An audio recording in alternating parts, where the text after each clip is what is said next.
अथ पंचमुखी हनुमत कवचम् विनियोगः।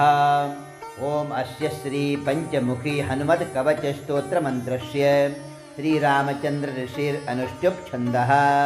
श्रीरामचंद्रो देवता सीता बीजं हनुमानिति शक्तिः हनुमत् प्रीत्यर्थं जपे विनियोगः।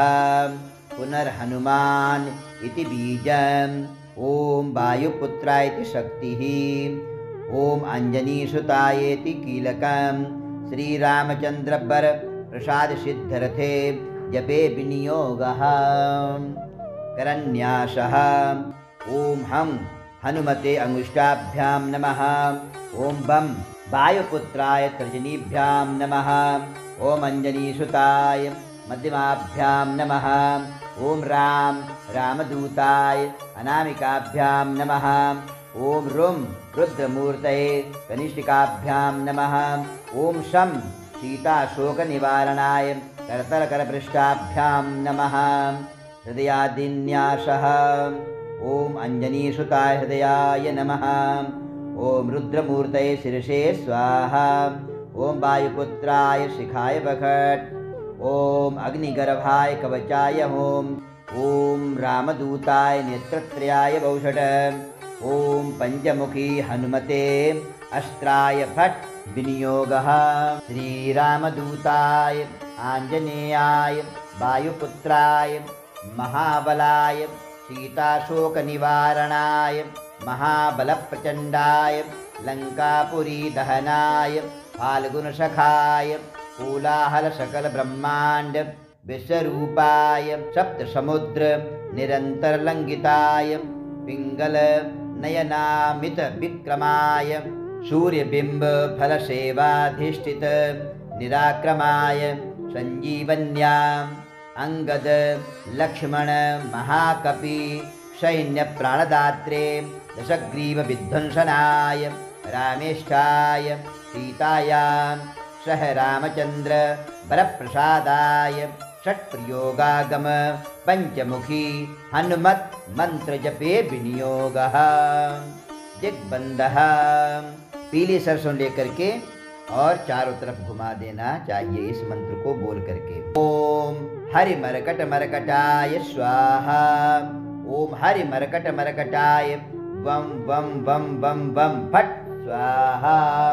ओम हरि मरकट मरकटाय फम फम फम फम फम फट स्वाहा।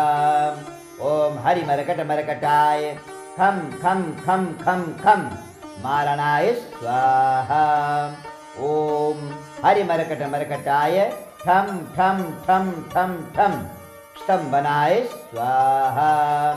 ओम हरि मरकट मरकटाय डम डम डम डम डम आकर्षणाय सकल संपत्कराय पंचमुख वीर हनुमते स्वाहा। ओम उच्चाटने ढम ढम ढम ढम ढम कूर्ममूर्तये पंचमुख हनुमते परयंत्र परतंत्रोच्चाटनाय स्वाहा। ओम कम खम गम घम यम चम छम जम झम वम टम ठम डम ढम णम तम थम दम धम नम पम फम बम भम यम रम लम बम शम शम सम हं क्षम स्वाहा इति दिग्बन्धः।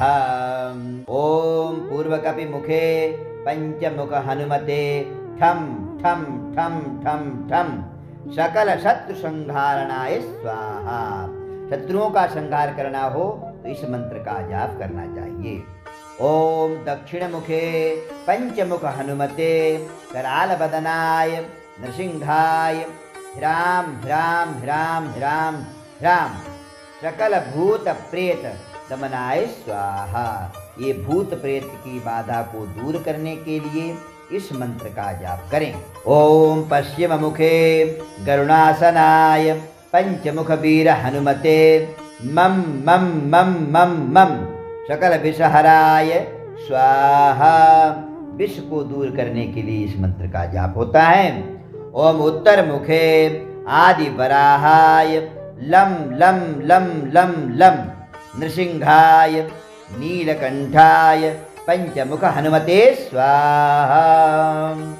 अंजनीसुताय वायुपुत्राय महाबलाय रामेश फाल्गुनसखाय सीताशोक निवारणाय लक्ष्मण प्राण रक्षकाय कपिसैन्य प्रकाशाय सुग्रीवाभिमान दहनाय श्रीरामचंद्र वर प्रसादकाय महावीर्याय प्रथम ब्रह्मांड नायकाय पंचमुख हनुमते भूत प्रेत पिशाच ब्रह्म राक्षस शाकिनी डाकिनी अंतरिक्ष ग्रह परमंत्र परयंत्र परतंत्र सर्वगृहोच्चाटनाय सकल शत्रु संहारणाय पंचमुख हनुमत वर प्रसादक सर्वरक्षकाय जम जम जम जम जम स्वाहा।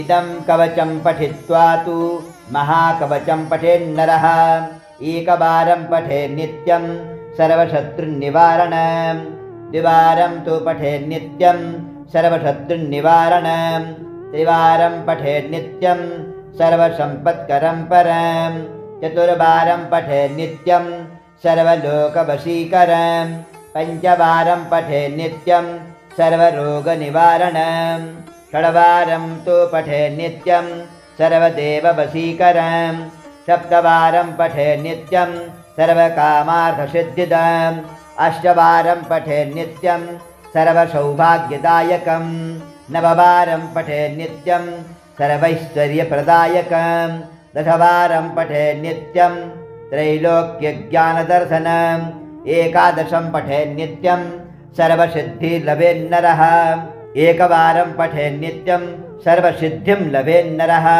कवचस्मृतिमात्रेण महालक्ष्मीफलप्रदम् इति पंचमुखी हनुमत्कवचं।